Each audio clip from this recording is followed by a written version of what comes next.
The secret game of Iranian oil. Major US action against Indian businessman. Have you ever thought that tales of international politics, sanctions, and secret oil trade are only confined to Hollywood thrillers? In reality, much more happens behind the scenes, stories that don't make headlines every day but silently shape the global economy, diplomacy, and security dynamics. One such shocking case has come to light, where the United States has taken direct action against an Indian businessman and 4 companies linked to the smuggling of Iranian oil. This isn't just a story about oil tankers moving across oceans, it's about a shadowy network that delivered oil from one of the world's most heavily sanctioned countries, Iran, to global markets. All of it done in secret, but through a well-coordinated system. And now, the US has cracked down on this web. Today, we'll dive deep into this gripping story. But before we begin, if you are new to our channel, don't forget to subscribe so you never miss any of our updates. Let's begin today's discussion without further delay. This case revolves around an Indian national named Jugwinder Singh Barar, who currently resides in the United Arab Emirates, UAE. He owns more than 30 oil tankers and operates a vast international network through various companies across different countries. The US Treasury Department has taken action against him, imposing sanctions on him, 2 of his India-based companies, and 2 UAE-based firms. The allegation is that they were illegally transporting Iranian oil to international markets, in violation of US sanctions. Jugwinder Singh Barar is not just a name, he is at the center of a network that has, for a long time, been facilitating the movement of sanctioned Iranian oil across the globe. The US Treasury stated that Barar's tankers are part of what is known as the shadow fleet. The term shadow fleet sounds as mysterious as it is dangerous and secretive. It refers to a strategy where oil tankers change their flags, turn off tracking systems, and conceal their identities to smuggle sanctioned oil undetected. Barar's companies, Global Tankers Private Limited and BNP Solutions Private Limited, were directly working for Iran's national oil company, NIOC, and organizations associated with the Islamic Revolutionary Guard Corps, IRGC, a powerful military entity in Iran. This wasn't just a commercial operation, it was a coordinated effort to violate international sanctions. Barar's tankers operated in the maritime waters of Iraq, Iran, UAE, and the Gulf of Oman, where they carried out ship-to-ship transfers. This means oil was transferred from one tanker to another in the middle of the sea, away from the territorial waters of any country, allowing the process to stay under the radar. Another deceptive method used in this operation was blending. Once Iranian oil is mixed with products from other countries, identifying its origin becomes extremely difficult. The next step involved manipulating shipping documents, altering details like the ship's route, the source of the oil, and the final destination. This made the entire shipment appear legal, and the oil eventually entered the global market, where buyers unknowingly ended up purchasing sanctioned Iranian oil. Treasury Department under Secretary Scott Bessent clearly stated that Iran's entire strategy relies heavily on unethical shippers and intermediaries.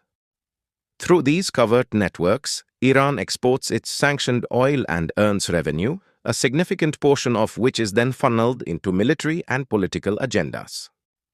This is not just an economic operation, but a direct threat to global security.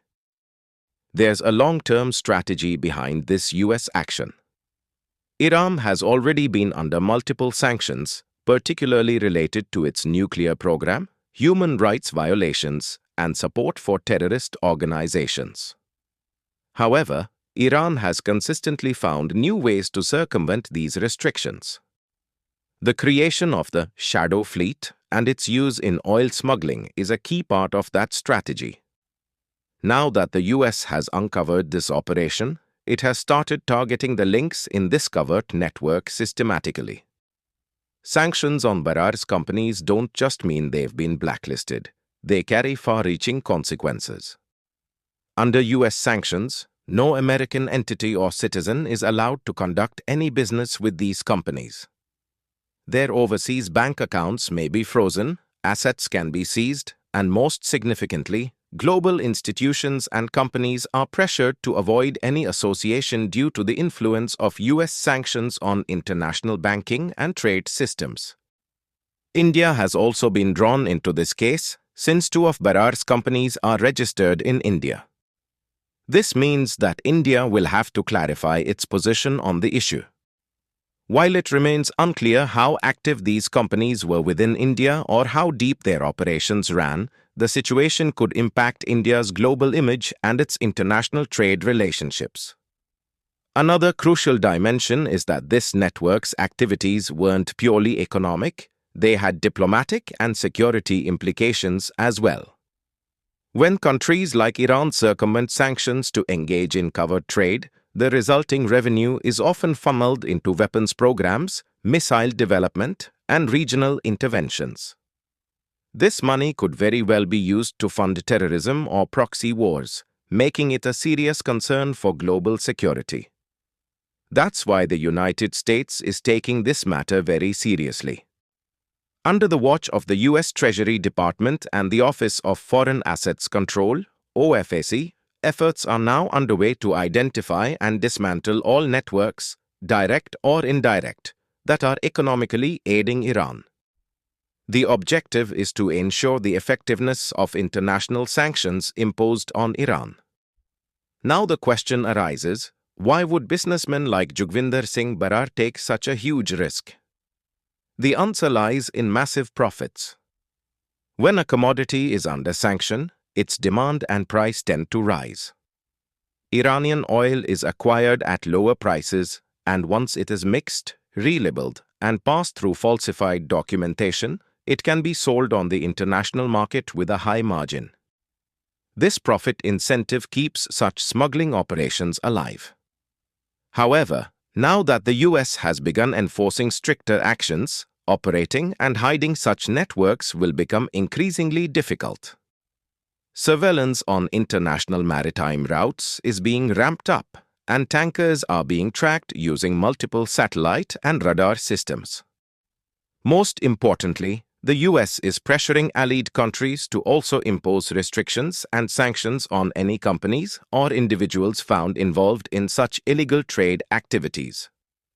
This action indicates that global scrutiny has now extended beyond just weapons or terrorism. There is now serious monitoring of financial networks as well. Because the money earned by bypassing economic sanctions often ends up funding activities that threaten global peace and stability. Now the real question is, what stance will India take in this matter? Will India initiate an investigation against these companies? Will it stand with the US, or will it choose an alternative path under its independent foreign policy? This case could prove to be a litmus test for both India-US relations and India-Iran ties. In the end, this entire story teaches us that the world is no longer shaped by military wars alone. Battles are now fought through trade, oil, data, and networks. For someone like Jugwinder Singh Barar, it may have been just a business operation, but for global diplomacy, it's a major challenge. If our video has taught you something new, do not forget to like and share this video so that this information can reach others as well. Your likes and shares are a source of inspiration for us.